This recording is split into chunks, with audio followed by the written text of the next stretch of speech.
Florida needs to fire Billy Napier, and they need to do it right now.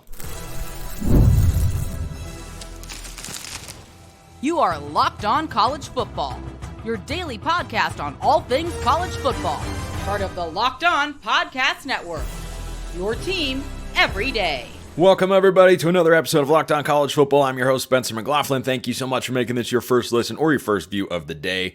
Part of the Locked On Podcast Network, your team every day and your daily source to stay up to date with the biggest stories in the greatest sport on planet Earth. So we're getting to a lot of things on a loaded Monday show. This episode brought to you by 5 Hour Energy. Go to 5hourenergy.com. Use promo code LOCKEDONCFB to get 20% off your order.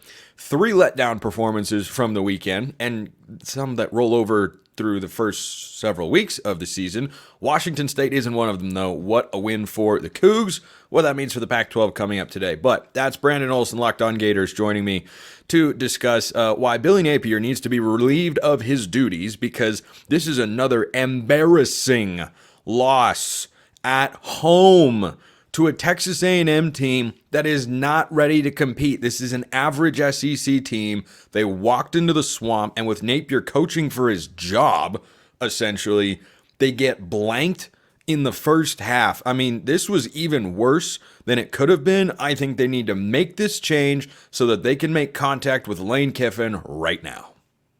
Yeah, it's never a good thing when you have 2 Power 4 teams come into your home stadium and you lose those games by a combined score of 74-37.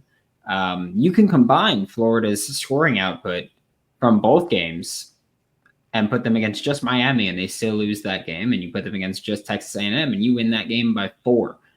Embarrassing performance, again, horrible coaching job, and I want to make this clear because I feel like a lot of people take this offensively. I'm not the kind of person that lightly says this, but Billy Napier does need to be fired.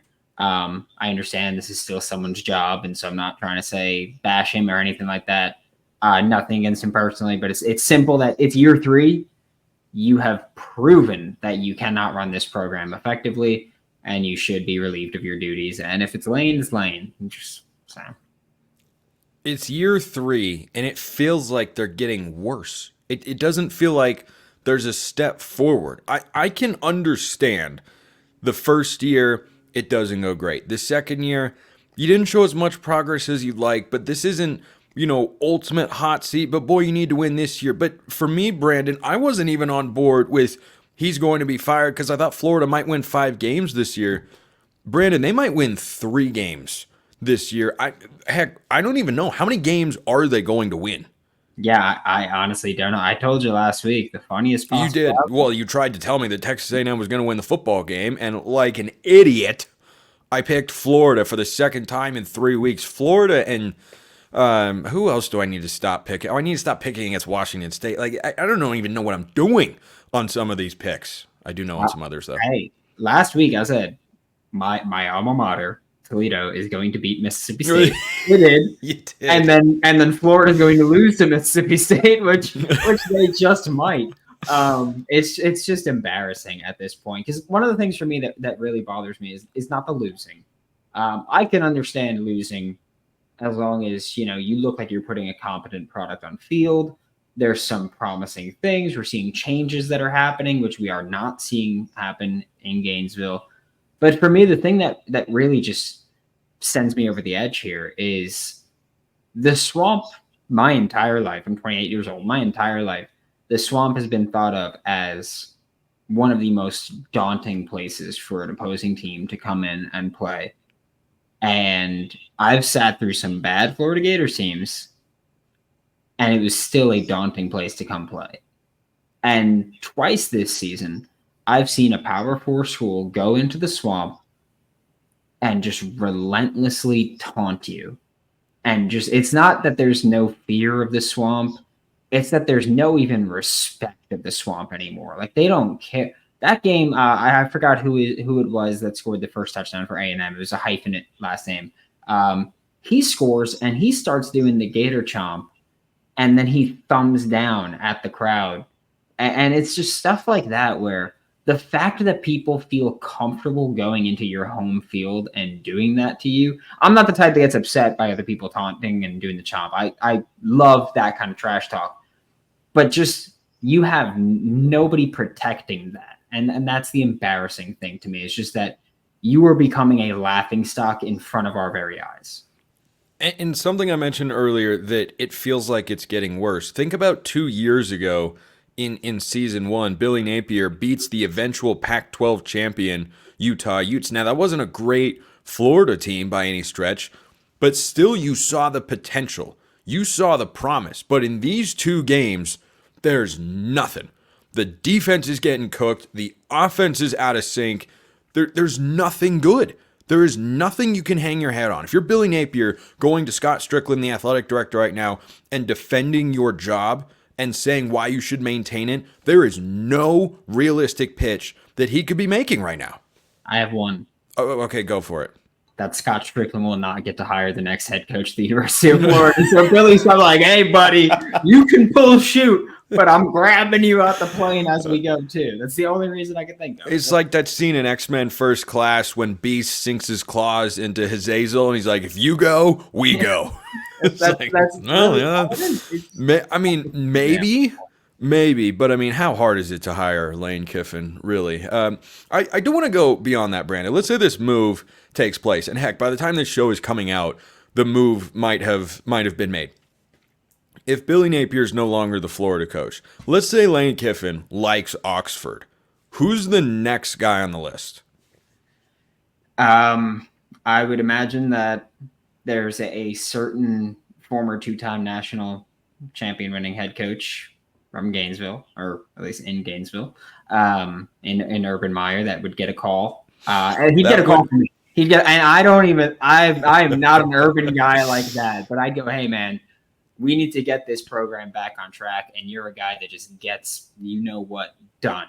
Let's do it. I'd imagine also that Lincoln Riley will be on that list. And from what I've been told since the Miami game, there have been quite a few Power 4 head coaches, some in the SEC, some with playoff contending teams, that have reached out and been like, hey, if you do this, I'm interested. Come call him.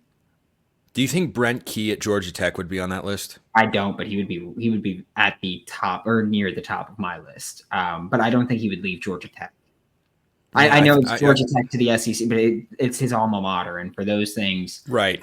We think that matters a lot. To win at your program, I think that matters a lot, and Brent Key seems like a guy that cares about that. Yeah, I think that's probably the correct take on it. I'm not trying to scare Georgia Tech fans here. I'm just spitballing. I tell you what, though, Urban Meyer to Florida, I might lead my show with that every day for a month. Brandon. That might be the best college football story to come out of Gainesville since Urban Meyer was at Florida. Yeah, it'd be wild stuff. But also, like, there have been murmurs of that interest with Urban from Urban as well. Part of it is that I think some people view him as a potential Bob Stoops situation with Oklahoma of you're not in the Ring of Honor. This would be a nice way to get some good faith back and maybe get yourself into the Ring of Honor, take over temporarily if that's an interim, if that's a year or two, and groom your eventual successor, move into a front office role. That'd be my pitch to Urban. I'd say, hey, man, get us back on track for the next year or two. We'll hire you any OC you want, and you can groom him to be the next head coach of the Florida Gators. And when you're ready, you step into an assistant GM role. He becomes the head coach of the Florida Gators. Call it a day. I hear Dan Mullen's available to be an offensive coordinator. Brandon Olson, Locked On Gators. Brandon, appreciate it. Thank you. 3 of the biggest letdown performances of the weekend. How concerned should we be about Georgia? I'm really not, and I'll tell you why coming up next. First, let's talk about 5-Hour Energy. Do you want to fix tired fast? That's what 5-Hour Energy is all about. Whether you have a long list to do for work or a list of DIY projects to tackle at home, take a 5-Hour Energy shot so you can check everything off your list. If you're like me, you always have a large list of projects or things to do, tasks to complete, and a 5-Hour Energy shot is going to help you, especially if you hit that after lunch wall. With zero sugar, a convenient portable size, it's the perfect pick-me-up for getting stuff done. The 5-Hour Energy website has flavors galore, like watermelon, tropical burst, grape, berry, and there's just a flavor for everybody over there. You can build your own 12-pack, you can build your own 24-pack, you choose the flavors, and it's delivered right to your door, which is pretty darn convenient for you. So if you go to 5hourenergy.com, which is the number 5, hourenergy.com, and get some 5-Hour Energy, you can use my promo code LOCKEDONCFB to get 20% off your order. The offer is only valid until September 30th on one order, cannot be used with other promotions. The code is not good on subscription orders. Go to 5hourenergy.com today. Do you know who I'm disappointed in? NC State.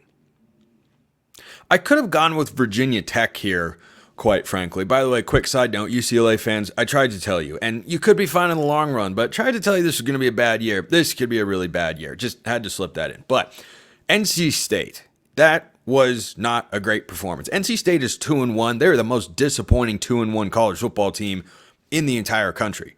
And the reason I have them as more disappointing than Virginia Tech losing to Vanderbilt, who had an honorable mention biggest letdown performance of the weekend, losing on the road to Georgia State as a double-digit favorite. They could have won their third game. They could have been 3-0 going into next week, and yet they are not. Anyway, NC State is a team that I had dark horse ACC title aspirations for. NC State's a team with their schedule that I felt could have won 10 games. They still could, but they can only lose one more, of course.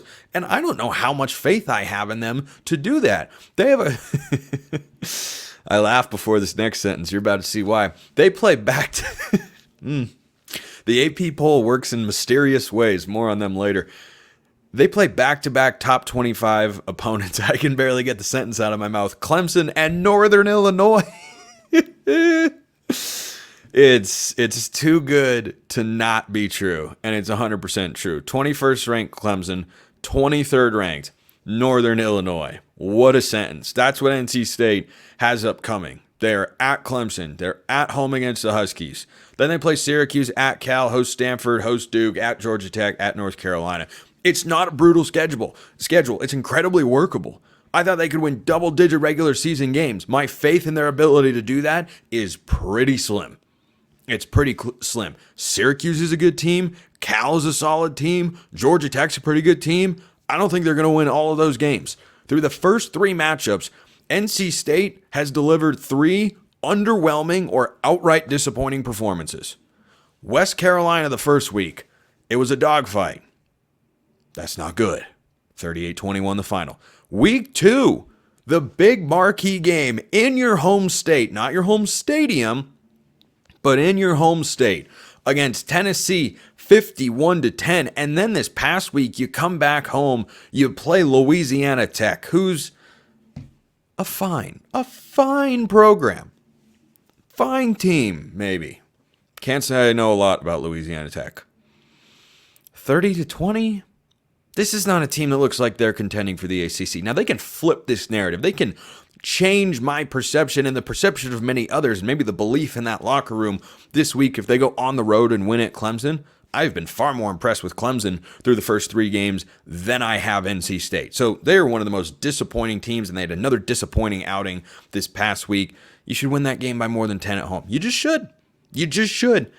And I have been let down so far by the Wolfpack. I hope they get back into my good graces, because I think Dave Doran is a really good coach, and I think they had a really good offseason. But the quarterback revolving door, that hasn't been great. That has not been great. And the team overall, it hasn't been there. It hasn't been there yet. Maybe they figure it out this week against Clemson. So that was disappointment number 1. Disappointment number 2, Georgia. What happened to Georgia? They won the football game, technically.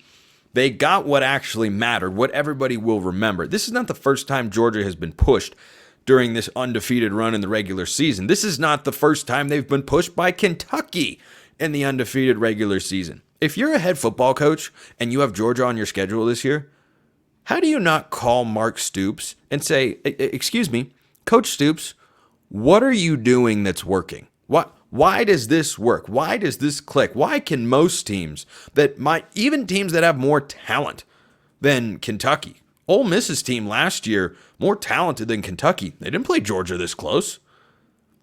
Why does Kentucky have the blueprint? I don't know. I don't even know if Mark Stoops would answer that hypothetical phone call. He probably wouldn't. But Georgia, 13-12. Yikes. Yikes. The Wildcats almost saved their season here. And here's why this doesn't make sense and why college football is indeed best played on the field rather than on paper. Because someone like me can come on here and make an assessment about what a game should be, what it might look like, or what I think it will look like. Because last week, Kentucky at home gets blasted into oblivion by South Carolina, who we saw this week, and I talked about it on the reaction show. I think they're a pretty good team. I don't think it's a fluke. I think South Carolina has played well in back-to-back weeks, once at home and once on the road. Both games, conference opponents. That's a really encouraging thing if you're a fan of the Gamecocks and if you're a Shane Beamer specifically. But for Georgia to go in and not even come close to having the same sort of day as South Carolina, a team that I bet if you put up on a neutral field, Vegas would favor the Bulldogs by somewhere pushing 20 points. I don't know how to explain any of that. Kentucky almost won the game outright, but Georgia survives, and they still just don't lose in the regular season. They might at some point this year. If you play like that against Texas, you might wind up having a loss in the regular season. Georgia's schedule is really tough. I still think Georgia's a really good team. And for those of you that are worried about the Bulldogs, I refer you to one of my previous comments on Georgia right here on this very show, just in case you forgot. Georgia has had these struggles before. They went to Missouri and struggled. They've been to Kentucky and struggled. And they're still a great football team. They had a bad week. And it's a perfect testament to how hard it is to go undefeated in the SEC. That is an incredibly difficult thing to do because even the best teams, the best programs, there's nobody that wins by 30 points every single week. It doesn't happen. You're going to have letdown performances, and the great teams, they're able to find a way through it. Georgia has found their way through these sorts of missteps before. I believe they will again, and they'd still be my number one team. I understand why Texas is number one in the AP poll. They've had the more impressive start to the season than Georgia has. Okay, that's fine. I'm still picking Georgia to win the national championship. I'm not wavering off of that selection just because they had one bad game. If they string together 3 or 4 bad games, I might change my mind, but I'm not doing that right now. I am not, absolutely not giving up on Georgia. Last disappointing performance here, Kansas. Oh, Kansas. What has happened to you, Kansas? Losses to Illinois and then to UNLV? Look, the Rebels are clearly a Mountain West contender. They are obviously a G5 playoff contender this year. Barry Odom and company are not going to be in Las Vegas for long if this keeps up. We were talking about Billy Napier earlier in this show. If Lane Kiffin were to get hired there and somebody else gets hired to Ole Miss and the coaching carousel starts to go round and round and round and round and round, yeah, you're going to hear Barry Odom's name come up because he is winning at a place that hasn't seen winning in a very long time. UNLV has played 2 Power 4 teams out of the Big 12, Houston and Kansas. And guess what? They're 3-0 for the first time since 1984. But Kansas, a team that still can make the Big 12 championship game. I refer you to Utah 2021. They started the season 1-2. They lost 1 conference game. They made the Pac-12 championship game. They ran Oregon off the field. Kansas could still do that. But boy, my faith in them has come down considerably. To lose that football game, kicking it all around the field, literally, Will Ferrell style, kicking and screaming, that was not a good look for the Kansas Jayhawks. They couldn't stop UNLV. Jalen Daniels doesn't look like himself. Maybe I underestimated the loss of Annie Kotelnicki. Their offense coordinator went over to Penn State. Maybe I overlooked that. I knew it happened, but I thought with the same head coach and with a veteran quarterback, they'd be okay. They don't look okay. And losing to Illinois on the road, that's one thing. The Illini, deservedly so, ranked to the top 25, they're 3-0. But to lose to UNLV the following week, that's a big disappointment for Kansas. Your only path to the playoffs now, and probably always was, but now it's confirmed, is winning the Big 12 Conference. And boy, that seems like a dicey proposition if they don't start playing better football. Here's the good news for Kansas, though. The Jayhawks don't have a Big 12 loss yet. They are undefeated, just like everybody except for TCU. I'm going to talk about that more on tomorrow's show. But Kansas, boy, that was a letdown performance against the Rebels. What's the opposite of a letdown? Come up with whatever antonym for letdown, and that's how you describe Washington State's game. I have a real question for Washington State fans that I posed on Twitter and need to pose here, because that's coming up next. First, let's talk about FanDuel. You've heard us talk a lot about FanDuel, America's #1 sportsbook. Well, we have something a little different for you. Now through September 22nd, all FanDuel customers can bet $5 and get a 3-week free trial of NFL Sunday Ticket from YouTube and YouTube TV. Then with the YouTube TV base plan, all you'll need to be able to watch every regular season Sunday afternoon out-of-market game is a Google account and a current form of payment. And guess what? You can cancel anytime. Plus, do you want to bet on college football? Are you intrigued by the betting line movement of a preseason line being Michigan -8.5 and they are now +6 against the Trojans this week at home? Are you interested in that? Do you think Michigan's being undervalued? Go bet it over at FanDuel. That's the place to go. Check out FanDuel.com to download America's #1 sportsbook. FanDuel.com, that's the place to go. FanDuel.com, FanDuel official sportsbook sponsor here at the Locked On Network. The Apple Cup meant everything to Washington State. Winning this game, the impact cannot be overstated for 2 reasons. Number 1, Washington State, for a second straight week, has proven to the entire college football world that they are worthy of being in a Power 4 conference. Number 2, it comes at a time in which the Pac-12 is adding 4 Mountain West schools going into the 2026 season and is actively lobbying to get 2 more, at least. According to Bruce Feldman, they've reached out to Tulane and Memphis, the best American schools available. So if you were to get more American schools, which is what I would do if I were the Pac-12, is at the very least make them say no, and then you can go back to the well on Mountain West or see if there are any Sun Belt teams that appeal to you. But if you can pull teams out of the American and build the premier group of 5 conference in college football, that's the best outcome that you can hope for in rebuilding the Pac-12. To set yourself up to go to the Big 12 in the early 2030s or the ACC or get into the massive AFC-NFC style merger that could come one day in college football, these sorts of games matter. And you saw it on the face of Jake Dickert in his post-game interview. When he broke down in tears, you could see that game, because of everything that happened off the field, meant everything to Washington State. And winning that football game is one heck of a statement. A week after they run Texas Tech out of the building last week, they come in against Washington and they win a game. Here's what's most impressive for the Cougs. They've won it with the 3rd different style of victory. Week 1, Portland State. John Napier is throwing 70-yard touchdowns every other completion. I believe it was like 12 completions or some obscene number and 5 touchdowns. They were just chucking it deep. Week 2, Texas Tech. They ran everywhere. John Napier had almost 200 yards on the ground. Week 3, the defense shows up. Washington State, my preseason record prediction for them was 9-3, and I thought they'd be 1-2 by now. They're 3-0.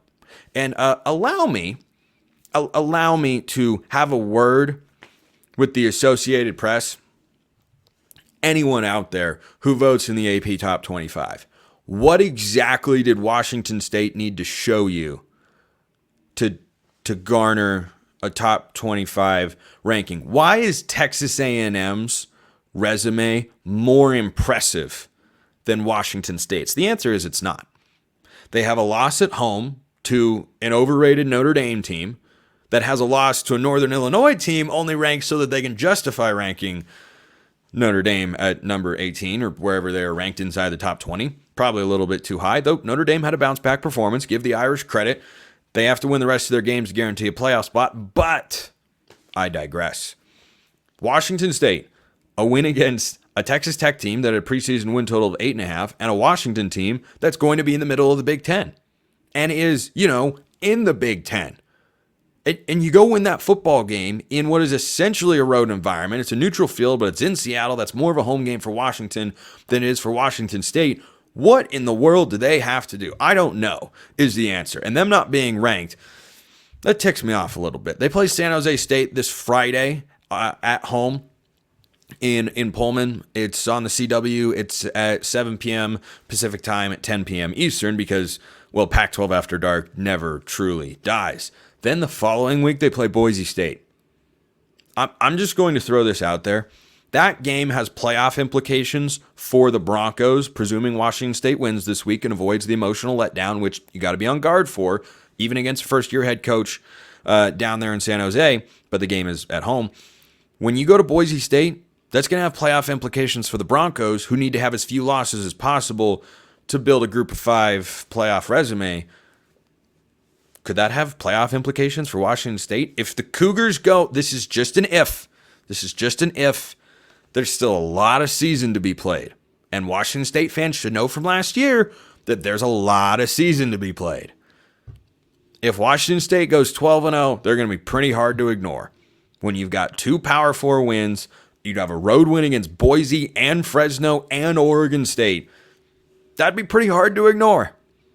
Pretty hard to ignore is all I'm going to say. Now, is that the only way they get in? Probably. I don't even think 11-1 will get you in with those victories. Now, if the AP is viewing you as outside the top 25 after these 3 wins, done in different fashions, all wildly impressive, and I don't know. I don't know what you have to do. But as I said, you cannot overstate the importance of this game for Washington State fans. It meant everything to Jake Dicker. It meant everything to those players to stick it to your rival that left you behind for the Big Ten right as you announce you're rebuilding the Pac-12. How much more attractive does the Pac-12 look if Oregon State and Washington State keep winning these sorts of games? I know Oregon State got beat badly over the weekend because Oregon finally found their footing. But if both of these teams continue to succeed, that's making your league more attractive. So the on-field results are great for fans. The off-field results, great for the conference.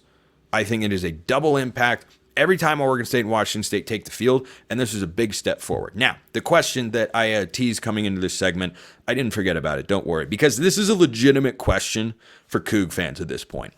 I allowed Roman Tomashoff of Locked On Huskies to talk me out of picking Washington State, which I wanted to do going into the game, and he made some real compelling points. Now, this is a coin flip game. Picking one side or the other, you have enough of these coin flip games, you're going to be right in some, you're going to be wrong in others. I was wrong in this one. I was wrong picking TCU over UCF. You play that game 10 times, it's probably split 5-5, and that one happened to go in that direction. I was correct to pick Pitt. I was correct to pick any number of college football games over the weekend, not limited to Colorado over Colorado State, which a lot of people like the Rams. I did not. But anyway, legitimate question for Cougs fans here. Let me know in the comments. Shoot me a note on Twitter at @SMcLaughlinCFB. DMs are wide open. Given that I have failed to learn my lesson in picking against Washington State in the non-conference slate each of the last 2 weeks, when they have a big game, I'm talking Boise State, I'm talking Fresno State, Oregon State. Those are the big games on their schedule the rest of the year. Do you ever want me to pick the Cougs again? Do you want, because I've been wrong the last 2 weeks and you guys have reaped the benefits. So you can blast me all you want for not believing. You can blast me all you want for having a couple of incorrect predictions and ignore all the ones I got right, of course, because that's the way the comments work. But do you actually want me to flip to the other side? Because here's the sense that I get as the host of this show. If I suddenly pick Washington State to win and then they lose, who's going to get blamed? Me. I've interacted with enough commenters and people on Twitter and whatnot and fans in person to know that it will be solely my fault. So I'm left with a dilemma here. Do I never do a pick on a Washington State game again? Do I continue looking like a fool picking against the Cougs as they stack up big non-conference wins? Or do I start picking the Cougs and when they inevitably lose one of these big games, get blamed for it by Washington State fans? That's like a lose-lose-lose scenario, but boy, fun times up in Pullman. I would not want to be San Jose State this week. You know why? Because I have a sneaky suspicion, just a spidey sense, call it, that Washington State fans are going to show up in droves this week, because when you beat Washington for the second time in the last 4 years, by the way, which is something that hadn't happened in the previous, I believe, 7 matchups, including the Mike Leach run, including when the Cougs were a playoff contender. Yeah, that's right. That was the thing that happened. Washington spoiled that too. And Jake Dickert has now won this game twice, and he has been darn close the other 2 times as well. He's a really good football coach. When you win that sort of game, especially given everything that happened off the field, I get the sense the fans are going to have a little bit of juice. Just a thought. Just a thought. Good luck, San Jose State. Good luck, everybody else that plays Washington State. So, Coug fans, let me know what you want me to do. Appreciate everyone listening. I will see you next time. And until then, hope you have a wonderful rest of your day.